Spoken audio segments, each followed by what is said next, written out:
18 अक्टूबर के शोहदा को खिराज अक़ीदत खिराज तहसीन पेश करने के लिए जो जलसा 17 अक्टूबर इतवार के रोज़ मुनक़्क़िद किया जा रहा है उसके सिलसिले में इकट्ठा हुए हैं। मेरे साथ पाकिस्तान पीपल्स पार्टी की पूरी टीम है, कारकुनान हैं, वो जाले हैं जो हमेशा पाकिस्तान पीपल्स पार्टी के साथ वफ़ादार रहे हैं, शहीद मोहतरमा बेनज़ीर भुट्टो साहिबा के साथ जुड़े रहे हैं, चाहे वो कोई रैली हो, कोई जलसा हो या 18 अक्टूबर का वो दिन हो जब हमने अपने कई साथियों को खोया, कई साथी हमारे ज़ख्मी हुए और शहीद मोहतरमा बेनज़ीर भुट्टो साहिबा उस वक्त भी आपको याद है कि उस अफसोसनाक नहायती तकलीफ़ दे और दर्दनाक वाक़े के बाद भी अपने साथियों के साथ खड़ी नज़र आईं,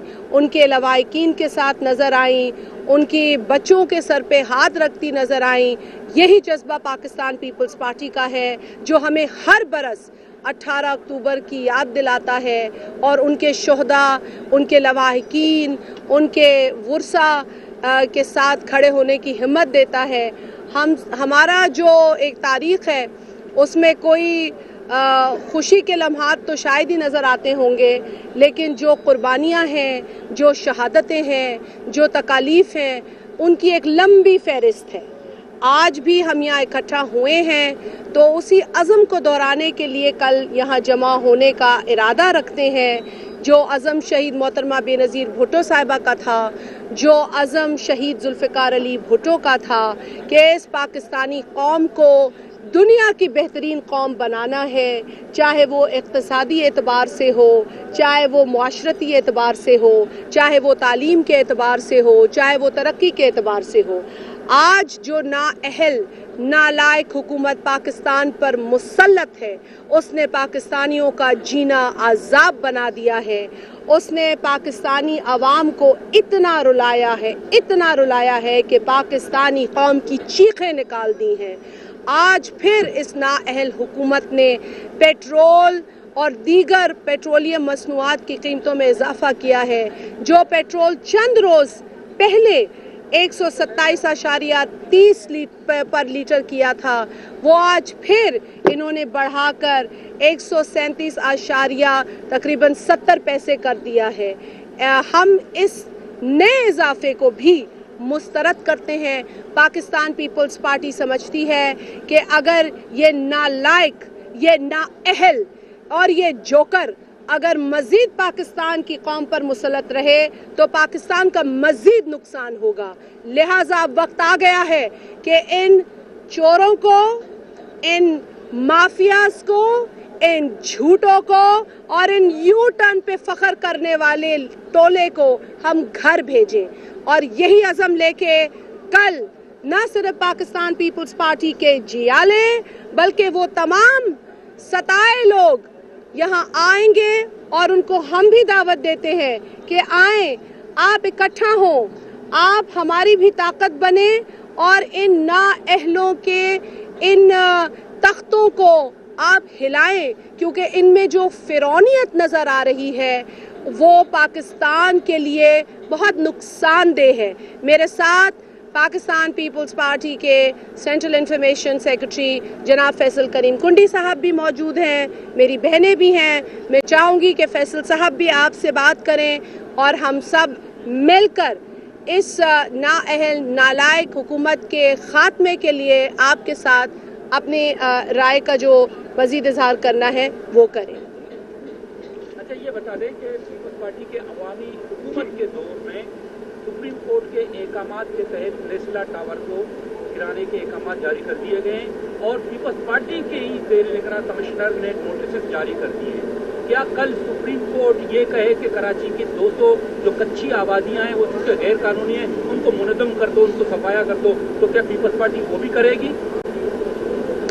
देखिए, जहाँ तक आपने कोर्ट के ऑर्डर का हवाला दिया तो हमें तो पहले भी बहुत अफसोस है कि तकरीबन 16,000 मज़दूरों को अपनी नौकरियों से फारिग किया गया है एक ऑर्डर के ज़रिए। आज भी वो 16,000 एम्प्लॉइज़ अपने हुकूक के लिए अपने जायज़ हक का मुतालबा करते आपको सड़कों पे नज़र आ रहे हैं। और मुझे बड़े अफसोस के साथ कहना पड़ता है कि सुप्रीम कोर्ट के उस ऑर्डर के नतीजे में जो हुकूमत ने उनको फारिग करके घर भेजा, जबकि किसी की उम्र 50 है, किसी की 50 से ऊपर है, उसमें से कई लोग अपनी ज़िंदगियों से हाथ धो बैठे।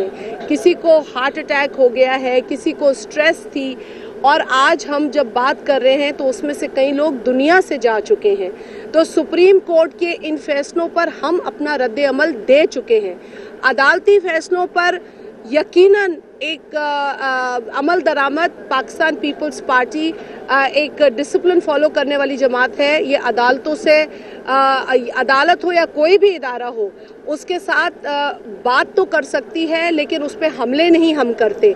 हम आज भी आपके तवस्सुत से ये कहेंगे कि अगर आला अदलिया किसी फैसले को सुना रही है या लिख रही है तो उसको ज़मीनी हक़ाइक़ अपने सामने रखने की ज़रूरत है। इस मुल्क के अंदर जहां वैसे ही बेरोज़गारी उरूज पे है, जहां वैसे ही 40% गुर्बत में इजाफा हो चुका है, जहां वैसे ही इस दौर के अंदर तकरीबन 40 से 45% घराने ऐसे हैं जो अपने खाने पीने की अशिया अफोर्ड नहीं कर सकते हैं, बच्चे मेल न्यूट्रिशन का शिकार हो गए। ऐसे माहौल के अंदर ऐसे गैर अवामी गैर इंसानी फैसले लेना ना किसी अदालत को ज़ेब देता है, ना किसी हुकूमत को ज़ेब देता है। 18 अक्टूबर को बेनज़ीर साहबा बड़े अरसे बाद एग्जाइल खत्म करके पहुंची थी और धमाका हुआ, और हमने देखा कि पीपल्स पार्टी के चेयरमैन भी एमपीएम समेत दीगर जमातों को दहशतगर्द करार देते हैं, और परवेज़ मुशर्रफ का नाम उन्होंने लिया था जब उन्होंने कहा अगर मेरी जान को खतरा होता है परवेज़ मुशर्रफ, परवेज़ इलाही, और इसके अलावा ब्रिगेडियर एजाज शाह जो कि करंट इंडियन मिनिस्टर थे, वो लोग तो फिर आपने उनको तो डिप्टी प्राइम मिनिस्टर बना दिया था परवेज़ इलाही को। और क्या परवेज़ मुशर्रफ अगर माफ़ी मांगते हैं तो क्या पीपल्स पार्टी इस माफ़ी को कबूल करेगी? देखिए, जहाँ तक सवाल पैदा होता है दहशतगर्दी का, तो इस वक्त पाकिस्तान पीपल्स पार्टी वो वाहिद जमात है, बल्कि पाकिस्तान पीपल्स पार्टी के चेयरमैन जनाब बिलावल भुट्टो जरदारी साहब वो वाहिद लीडर हैं जो दहशतगर्दी के हवाले से खुलकर बात करते हैं। और दहशतगर्दों के हवाले से जो पाकिस्तान पीपल्स पार्टी की पॉलिसी है वो बड़ी क्लियर है। हम समझते हैं कि दहशतगर्दों के हाथों पर हमारे मासूम बच्चों का, हमारे सिविलियंस का, हमारे आर्म्ड फोर्सेस का लहू है। हम समझते हैं कि दहशतगर्दी का खात्मा और इंतहा पसंदी का खात्मा पाकिस्तान की तरक्की के लिए बहुत ज़रूरी है, और यही वजह है कि आज बेशुमार थ्रेट्स होने के बावजूद बिलावल भुट्टो जरदारी साहब अपनी बात करते हैं, चाहे वो पार्लियामेंट में हो, चाहे वो किसी पब्लिक गैदरिंग में हो। और कल जो आप जलसा देखने जा रहे हैं उसके अंदर भी आप देखेंगे कि बिलावल भुट्टो जरदारी साहब ही वो वाहिद लीडर होंगे जो आवाम की बात करते आपको नजर आएंगे, चाहे वो गुर्बत की बात हो, बेरोजगारी की बात हो, मुआशी इक्तसादी जो इस वक्त हमारा ढांचा जिस तरह से चिकनाचूर हो रहा है उसकी बात हो, दहशतगर्दी की इंतहा पसंदी की बात हो, या जिस सिमत में ये नाअहल लोग इस मुल्क को ले जा रहे हैं उसकी बात हो, तो वो अपनी बात जरूर करेंगे। जहाँ तक आपने कहा कि कौन जी देखें, जनरल मुशर्रफ जो है वो आप जानते हैं कि उसने इस मुल्क का कितना नुकसान किया है, और हम गद्दार का लफ्ज़ नहीं देते लोगों को, लेकिन जो कुछ उन्होंने किया है वो वाक़तन पाकिस्तान से गद्दारी के मुतरादिफ है। और इसलिए हम समझते हैं कि गद्दारी तो बहुत दूर की बात है, लेकिन जनरल मुशर्रफ के लिए यहाँ अदालतें वेट कर रही हैं, और जनरल मुशर्रफ कोई कानून से बालातर नहीं, रिटायर्ड जनरल मुशर्रफ कह दूं, जनरल तो लगा रहेगा, लेकिन वो शख्स जिसका नाम मुशर्रफ है वो किसी कानून से बालातर नहीं है। यहाँ पर लोगों को पकड़ने के लिए, लोगों को हिरासत में लेने के लिए फौजें भेजी जाती हैं, बड़े बड़े दस्ते भेजे जाते हैं। क्या पाकिस्तान की हुकूमत मुशर्रफ को दुनिया के किसी भी कोने से पाकिस्तान की अदालतों में पेश नहीं कर सकती? क्या जो पीपल्स पार्टी और दीगर अपोजिशन जमातों के ऊपर सियासी इंतकामी कार्रवाई का अमल है, क्या कार्रवाई कानून के तहत मुशर्रफ के खिलाफ नहीं हो सकती? वो कौन सा ऐसा मुशर्रफ के पास कोई ऐसा नुस्खा है जिसके तहत वो कानून से ऊपर हो जाता है, वो अदालत से बालातर हो जाता है? वो शख्स हमें आज भी याद है जो 2007 में आप मुझे ले जाते हैं पीछे कि जब शहीद मोहतरमा बेनज़ीर भुट्टो साहिबा यहाँ पहुँची थी और कारसाज पे उनका काफिला था, तो उसके जो उस वक्त के चमचे चेले थे वो क्या कह रहे थे, वहाँ पे लाखों की तादाद में लोग थे और वो हज़ारों की तादाद में वो लोग गिनवा रहे थे। तो ऐसे लोगों को आज भी ऐसे जो चमचे प्यादे हैं वो इस हुकूमत का भी हिस्सा हैं। वो कल भी गलत थे, वो आज भी गलत हैं और वो इंशाल्लाह कल भी गलत साबित होंगे। और देखिए, इम्तिहान तो मुशर्रफ के वैसे ही चल रहे हैं। माफ़ी अगर उसको मांगनी है तो आके पाकिस्तानी कौम से मांगे।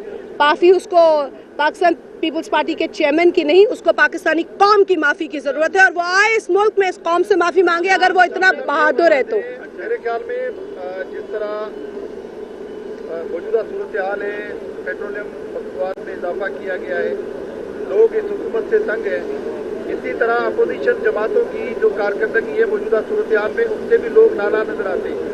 आप लोग क्यों नहीं लोगों के जो जख्म है उस पर कोई मरहम रखते, क्यों नहीं मुजाहमत करते, क्यों नहीं अपने तमाम तर जो फोरम्स आपके पास हैं आप उस पर जो है एहतजाज करते, अवाम को रिलीफ दिलाने के लिए कुछ करते। आप तो बिल्कुल ही ऐसे ही है जैसे मतलब कोई इस हुकूमत के लिए कोई टफ टाइम आप लोग नहीं दे सके। तो अवाम के तो आप भी मुजरिम है जैसे हुकूमत है। देखें, पाकिस्तान पीपल्स पार्टी ने पूरे पाकिस्तान में हर डिस्ट्रिक्ट में कॉल दी हुई है महंगाई के खिलाफ। खैबर पख्तूनख्वा के में जो है हर ज़िले में इस वक्त जो है मुख्तलिफ डेट्स में जो है वो एहतजाजी तहरीक शुरू है, एहतजाज हो रहे हैं। इस जलसे के बाद पाकिस्तान पीपल्स पार्टी की लीडरशिप बैठेगी, हम हर फोरम पे एहतजाज करेंगे। महंगाई ने लोगों का जीना दोबर कर दिया है। इसके बाद पाकिस्तान पीपल्स पार्टी लाएमल देगी, हम पार्लियामेंट के अंदर भी और पार्लियामेंट के बाहर भी पाकिस्तान पीपल्स पार्टी महंगाई के खिलाफ, बेरोजगारी के खिलाफ, इन सब चीज़ों के खिलाफ जो है वो मज़ाहमत करेगी, कॉल देगी और इंशाल्लाह हम अवाम के साथ होंगे, बल्कि अवाम से 2 कदम हम आगे होंगे। इस बात को मैं आगे बढ़ाते हुए एक सवाल का आगे बढ़ाऊंगी फैसल साहब की बात को कि पाकिस्तान पीपल्स पार्टी अपना काम कर रही है और करती रहेगी। पाकिस्तान पीपल्स पार्टी के चेयरमैन जनाब बिलावल भुट्टो जरदारी साहब अपने हर बयान में, अपनी हर तकरीर में ये बारहा एक अरसे से कहते आए हैं कि इस मुल्क में महंगाई बढ़ती जा रही है और इस मुल्क में लोगों का जीना मुश्किल होता चला जा रहा है। अफसोस की बात यह है कि आज एक वफाकी जो एडवाइज़र हैं, जो वज़ीर का दर्जा रखते हैं, फाइनेंस जो जिनके ज़िम्मे है, वो ये कहते हमें नज़र आए अपने बाहर मुल्क के दौरे पे कि पाकिस्तान में महंगाई मज़ीद बढ़ेगी। यानी कि वही बात जो पीपल्स पार्टी के चेयरमैन कह रहे थे, और सिर्फ इसलिए नहीं कह रहे थे कि इस मुल्क में महंगाई ज़्यादा है और वो अपोजिशन है और तनकीद की बात कर रहे, लेकिन ये हकीकत है कि जिस तरीके से ये नालायक हुकूमत IMF के सामने लेट चुकी है और इस कौम, इस मासूम आवाम का सौदा कर चुकी है, वाक़तन उनका यही प्लान है कि पाकिस्तानी कौम के ऊपर मज़ीद टैक्स लगाएं, पाकिस्तान में लोगों का जीना मज़ीद मुश्किल करें। और ये इमरान खान वही आदमी है जो खुद अपोजिशन में कहता था कि जब टैक्स बढ़ता है तो हुक्मरान चोरी करते हैं। आज इमरान खान बताए कि इतना टैक्स बढ़ा रहा है, इसकी कौन सी चोरी है जो ये मुल्क से, जो आवाम से छुपा रहा है। जहाँ तक अपोजिशन का सवाल है, हमारी खुद ये ख्वाहिश है कि अपोजिशन की जमातें इकट्ठा हों और PDM जिसकी बुनियाद बिलावल साहब ने रखी थी, वो इसीलिए रखी थी कि इस नाअहल हुकूमत की कारकर्दगी से अवाम तंग नज़र आ रहे थे और यही वजह थी। लेकिन अफसोस से कहना पड़ता है कि उसका रुख दूसरी जानिब कर दिया गया। हम आज भी ये उम्मीद रखते हैं, ये ख्वाहिश रखते हैं कि अपोजिशन की जमातें इकट्ठा हों और इस हुकूमत की गिरती हुई दीवारों को धक्का देकर गिराया जाए। मैडम ये बताइएगा जिन्नात और जादू का बड़ा जिक्र चल रहा है, जिन्नात और जादू के हवाले से कोई आप लोगों के पास पीपल्स पार्टी में कोई अपोजिशन? फैसल साहब के पास खबर है, पहले इसी से रिलेटेड है, फरिश्तों का बड़ा अमल दखल, वो भी खबर है, अब जिन्नात का अमल दखल खबर देंगे। देखिए, हमने इलेक्शनों में जो है खलाई मखलूक देखी है, फरिश्ते देखे हैं, लेकिन जिन्नात और जादू टोने पहली दफ़ा सुने हैं। मैं नहीं समझता कि ऐसा कोई चीज़ है, लेकिन ये चीज़ें जो हैं वो सोशल मीडिया पे गर्दिश कर रही हैं। पिछले दिनों मरियम नवाज साहिबा ने भी इसके मुतालिक बात की है। तो हुकूमतें जो हैं वो जादू टोनों से नहीं चलती, हुकूमतों जो है इस किस्म के हथकंडों से नहीं चलती, हुकूमत जो है परफॉर्मेंस से चलती है। بات یہ ہے کہ مسئلہ اس حکومت کے ساتھ یہ ہے کہ عوام کے ذریعے آئے نہیں ہیں. یہ پہلے بھی ایک مشین کے ذریعے آئے تھے, اب بھی جو ہے وہ مشین کے ذریعے آنا چاہتے ہیں. پہلے RTS سسٹم ایک مشین تھی اور اب جو ہے وہ EVM کے ذریعے آنا چاہتے ہیں. تو یہ مشینی حکومت ہے, یہ عوامی حکومت نہیں ہے. تو انشاءاللہ وہ جو دوسری اب جو مشینی حکومت یہ لانا چاہتے ہیں اس کا راستہ ہم نے روکا ہوا ہے. پہلے ایک مشین کے ذریعے ہے, ہم دوسری مشین کا تجربہ ان کے ساتھ نہیں کریں گے. اور بلاول صاحب نے بالکل ٹھیک کہا تھا کہ یہ سلیکٹڈ لوگ ہیں, انہوں نے اپنی کارکردگی سے یہ ثابت کر دیا ہے کہ یہ سلیکٹڈ ہے, یہ الیکٹڈ نہیں ہے. اور یہی سلیکٹڈ دوبارہ سلیکٹ ہونے کے لیے EVM چاہتے ہیں. یہ بتائیے گا, آخری سوال آخری لے لیں. مہنگائی ہو رہی ہے وہ ماضی کی حکومتوں کی وجہ سے ہو رہی ہے. حالانکہ حیرت کی بات ہے کہ 50% سے زیادہ جو لوگ ہیں ماضی کی حکومتوں سے ہی ہے. اور ایک وضاحت دی جاتی ہے کہ دنیا کے دیگر ممالک میں پیٹرول کی مصنوعات کی قیمتیں یہ تو کیا یہ موازنہ ہم کر سکتے ہیں یہاں کے؟ یہ آپ نے بہت اچھا سوال کیا کہ یہ حکومت جو ہے ڈھٹائی کے ساتھ, بے شرمی کے ساتھ پیٹرول کی مصنوعات میں اضافہ کر کے یہ کہتی ہے کہ یہ اضافہ خطے میں سب سے کم ہے. لیکن یہ نااہل لوگ جو جاپان اور جرمنی کا بارڈر ملا دیتے ہیں, جو سال میں 12 مہینے جن کو پڑھائے گئے ہیں, ان کو یہ سمجھ نہیں آتی کہ خطے کے اندر ممالک جو ہیں اگر ان سے آپ نے موازنہ کرنا ہے تو آپ پر کیپٹا انکم کا بھی کریں, آپ ڈالر کے پرائس کا بھی کریں. آپ بتائیں کہ آج آپ کے پڑوسی ہندوستان میں ڈالر جو ہے وہ ہندوستانی روپے کا $1 کتنے کا ہے؟ میری معلومات کے مطابق تقریباً 77 روپے کا ہے. اور اسی طریقے سے اگر آپ افغانستان جو کہ وار ہٹ ایریا ہے, جہاں پہ ابھی بھی جنگ ہے, مطلب ابھی بھی سٹیبلٹی نہیں آئی ہے, وہاں پر بھی آج اگر آپ ان کے مقامی کرنسی میں ڈالر دیکھیں گے تو 88 کا ہے. تو یہ کوئی آرگیومنٹ نہیں ہے. جو لوگ ان کے قصیدے پڑھنے میں مصروف ہیں ان کو عوام کی بھی بددعائیں سنائی دینی چاہیے. اس وقت لوگ انہیں بددعائیں دے رہے ہیں اور ان کا ایک وزیر برملا اور بڑی ڈھٹائی سے کہتا ہے کہ جی عمران نیازی جو ہیں وہ بڑے فیصلے کرتے ہیں, ان کی نظر بڑی چیزوں پر ہے, ان کو مہنگائی اور انفلیشن سے کیا غرض. واقعی اس شخص کو غرض نہیں ہے انفلیشن اور مہنگائی سے, کیونکہ یہ عوام کی طرف سے آیا ہی نہیں. یہ سلیکٹرز کا مسلط کیا گیا ایک ایسا پپٹ ہے جس نے اس ملک کے عوام کا جینا حرام کر رکھا ہے.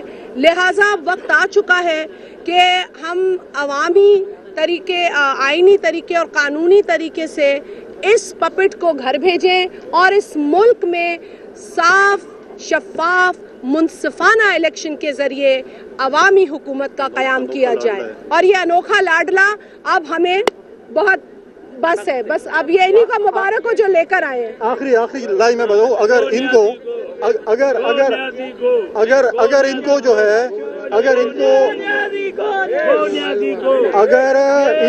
1947 میں بھی حکومت مل جاتی تو یہ گوروں کی ذمہ ڈال دیتے کہ ہم گوروں نے ایسا پاکستان میں. جی بھائی میں گیس کے اوپر تو ان کی جتنی بات کریں ٹائم کم ہے, لیکن آرٹیکل 158 ہے کانسٹیٹیوشن کا جس کے اندر بڑا واضح طور پہ لکھا ہے کہ گیس کا جو ویل ہیڈ ہے وہ جس علاقے میں ہوگا پہلے اس علاقے کو گیس دی جائے گی. آرٹیکل 158 کو مستقل وائلیٹ کیا جا رہا ہے. لیکن سندھ اگر گریٹر انٹرسٹ میں یا نیشنل انٹرسٹ میں یہ بھی مان لے کہ جی ٹھیک ہے گیس اگر سندھ سے نکلتی ہے تو پاکستان میں جائے, لیکن گیس سندھ کے لوگوں کا جو رائٹ اور جتنا ان کا ڈیمانڈ ہے اگر وہ تک انہیں نہ ملے تو ان کے ساتھ سراسر زیادتی ہے. اگر آپ نے LNG منگائی ہے تو LNG ان علاقوں میں دیجئے جہاں پر نیچرل گیس نہیں نکلتی. ہم منع نہیں کرتے, لیکن جس علاقے سے نیچرل گیس نکلتی ہے اس سے آپ نیچرل گیس لے کر اس کو LNG تھمانے کی کوشش کر رہے ہیں. ہم یہ ڈرامے بازی پہلے بھی رد کر چکے ہیں, ہم آئندہ بھی رد کریں گے. صرف کہنا آپ کے توسط سے یہ ہے کہ جو فیڈریٹنگ یونٹس ہیں ان کو اتنا دیوار سے نہ لگائیں کہ جو وفاق کی جو خوبصورتی ہے, جو وفاق کا ایک حسن ہے وہ خراب ہو, کیونکہ وفاق فیڈریٹنگ یونٹ سے بنتی ہے اور ان کے استحکام اور ان کی مضبوطی کی وجہ سے ہی وفاق مضبوط ہوتی ہے. اگر یہ ہمارے ساتھ پانی, گیس اور جو ہمارا ریونیوز میں شیئر ہے اس میں ناانصافی کرتے رہیں گے تو پھر ان کو یقیناً پاکستان پیپلز پارٹی ہو یا کوئی بھی کوئی بھی جو ہے وہ محب وطن شخص ہو وہ ان کو چین سے جینے یا بیٹھنے نہیں دے گا. Thank you. بہت شکریہ.